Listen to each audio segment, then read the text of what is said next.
Welcome दोस्तों, आपका स्वागत है मौलाना आज़ाद जूनियर हाई स्कूल में। आज हम पढ़ेंगे चैप्टर 4 वैदिक सभ्यता, वैदिक सिविलाइजेशन। तो इसमें हम पहले कुछ शब्दावली देखेंगे। नंबर 1, वेद, पवित्र आध्यात्मिक ज्ञान के ग्रंथ। नंबर 2, सूक्त, देवी देवताओं की स्तुति में रची गई प्रार्थनाएं। नंबर 3, आर्य, श्रेष्ठ जाति। नंबर 4, वैदिक क्षेत्र, वैदिक संस्कृति का प्रभाव क्षेत्र। नंबर 5, श्रुति, मौखिक रूप से किसी को दिया जाने वाला ज्ञान। नंबर 6, यज्ञ, एक धार्मिक कृत्य जिसमें नियम पूर्वक मंत्रोच्चारण के साथ भगवान की पूजा की जाती है। नंबर 7, गुरुकुल, विद्या का घर जिसे सामान्य रूप से आश्रम भी कहते हैं। नंबर 8, वर्ण व्यवस्था, ब्राह्मण, क्षत्रिय, वैश्य, शूद्र की जाति व्यवस्था। नंबर 9, आर्यावर्त, हिमालय और विंध्य पर्वत के मध्य का क्षेत्र। अब हम इसके सही विकल्प देखेंगे।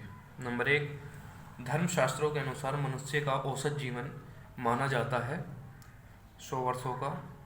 नंबर 2, ऋग्वैदिक काल में समाज में मुख्यतः वर्ग थे 4। नंबर 3, वैदिक युग को कितने भागों में विभाजित किया गया है 2। नंबर 4, ऋग्वैदिक काल में पशुओं में सर्वाधिक महत्वपूर्ण एक पवित्र स्थान दिया गया है गाय को। अब हम इसमें देखेंगे खाली स्थान। इसमें नंबर 1 है, प्रारंभिक वैदिक काल को प्राचीन या ऋग्वैदिक काल के नाम से भी जाना जाता है। नंबर 2, ऋग्वैदिक काल में समाज में मुख्यतः 4 वर्ग थे। नंबर 3, वैदिक काल में खगोल विद्या अत्यधिक विकसित हुई। नंबर 4, वैदिक काल के लोगों का मुख्य व्यवसाय कृषि था। अब हम देखेंगे इसके सही विकल्प। नंबर 1, वैदिक काल के लोग त्रिभुज अथवा वृत्त के क्षेत्रफल के बराबर वर्ग बनाना जानते थे। ये सही है। नंबर 2, प्रारंभिक वैदिक लोग जिन क्षेत्रों में रहते थे उन्हें सप्त सिंधु के नाम से जाना जाता है। ये भी सही है। नंबर 3, वैदिक काल में वर्ण व्यवस्था कर्म पर आधारित नहीं थी। ये गलत है। नंबर 4, वैदिक काल में खगोल विद्या अत्यधिक विकसित हुई। ये सही है। अब हम देखेंगे अति लघु उत्तरीय प्रश्न। नंबर 1 है, आर्य शब्द का क्या अर्थ है। इसका उत्तर है, आर्य शब्द का अर्थ श्रेष्ठ जाति है। प्रश्न नंबर 2, वैदिक काल को कितने भागों में विभाजित किया जा सकता है। इसका उत्तर है, वैदिक काल को 2 भागों में विभाजित किया जा सकता है। नंबर 3, वैदिक काल में किस पशु को सर्वाधिक महत्वपूर्ण पवित्र स्थान दिया गया है। इसका उत्तर है, गाय को। नंबर 4 है, आर्य समाज के लोग भारत के किस देश में आकर बसे। इसका उत्तर है, आर्य भारत के उत्तर पश्चिमी भाग में आकर बसे। अब हम देखेंगे इसके लघु उत्तरीय प्रश्न। प्रश्न नंबर 1 है, वैदिक साहित्य की कुछ पुस्तकों के नाम लिखिए।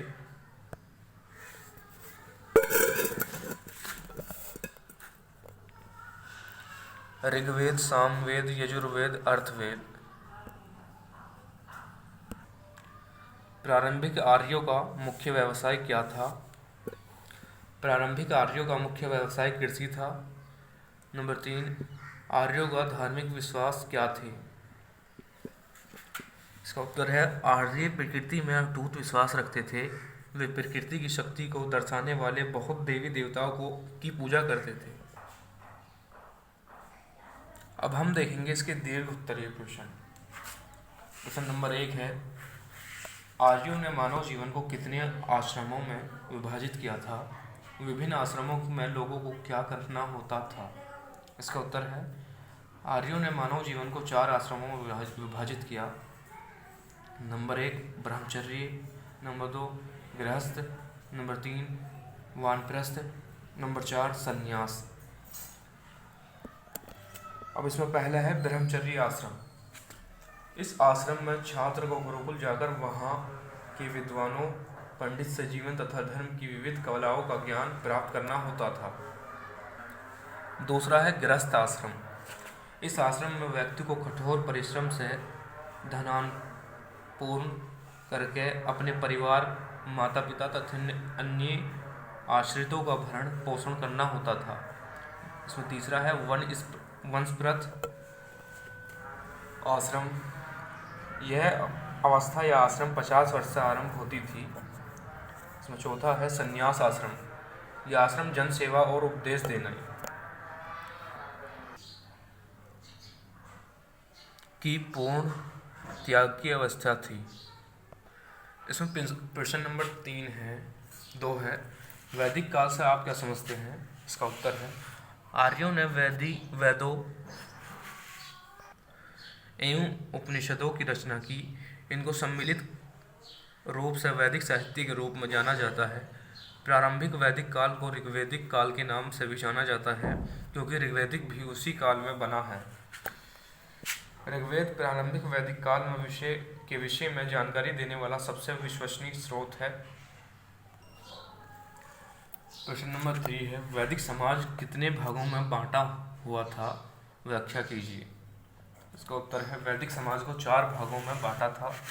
नंबर 1 ब्राह्मण, नंबर 2 क्षत्रिय, नंबर 3 वैश्य, नंबर 4 शूद्र।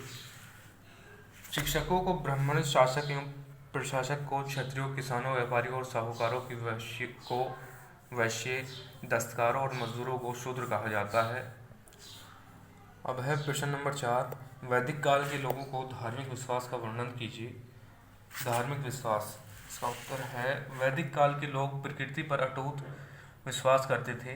वे प्रकृति की शक्ति दर्शाने वाले बहुत से देवी देवताओं जैसे अग्नि, सूर्य, वायु, आकाश और वृक्षों की पूजा करते थे। यज्ञ एक जाना माना धार्मिक कृत्य था। कभी कभी बड़े यज्ञों का आयोजन भी किया जाता था। उत्तर वैदिक काल में कर्मकांड और यज्ञ को बहुत महंगा माना जाने लगा। साथ ही ईश्वर तक पहुंचने और आध्यात्मिक लाभ कमाने का एकमात्र तरीका यही माना जाने लगा। इसके स्थान पर अन्य साधन जैसे ज्ञान मार्ग को भी विकसित किया गया। इस मार्ग को जड़ें ऋग्वेद में भी दिखाई देती हैं। अब इसमें कुछ महत्वपूर्ण बिंदु हैं। नंबर 1 ब्राह्मण, आरण्यक और उपनिषदों को वैदिक साहित्य कहा जाता है। नंबर 2 1500 ईस्वी पूर्व से 600 ईस्वी पूर्व तक के काल को वैदिक कहा जाता है। नंबर 3 प्रारंभिक वैदिक लोग जिन क्षेत्रों में रहते थे उन्हें सप्त सिंधु नाम से जाना जाता है। नंबर 4 प्रारंभिक वैदिक काल को ऋग्वेद काल भी कहा जाता है। नंबर 5 ऋग्वैदिक काल में समाज में मुख्यतः 4 वर्ग थे, ब्राह्मण, क्षत्रिय, वैश्य एवं शूद्र। नंबर 6 वैदिक काल में वर्ण व्यवस्था कर्म पर आधारित थी। नंबर 7 ऋग्वेद के काल में ही भरत राजा के नाम से हमारे देश का नाम भारतवर्ष पड़ा। नंबर 8 शिक्षक प्रारंभिक शिक्षा घर पर ही आश्रम में दिया करते थे, जिन्हें गुरुकुल भी कहा जाता है। नंबर 9 वैदिक काल में खगोल विद्या अत्यधिक विकसित हुई। नंबर 10 आर्यों ने मानव जीवन को 4 आश्रमों में विभाजित किया है, ब्रह्मचर्य, गृहस्थ, वानप्रस्थ एवं संन्यास। थैंक यू दोस्तों, हमारा ये चैप्टर कंप्लीट हो गया है और हम अगला जो चैप्टर है वो हम पढ़ेंगे rise of Buddhism and Jainism. और अगर आपको ये वीडियो अच्छी लगी हो तो वीडियो को लाइक करें, शेयर करें और चैनल को सब्सक्राइब करें। Thank you.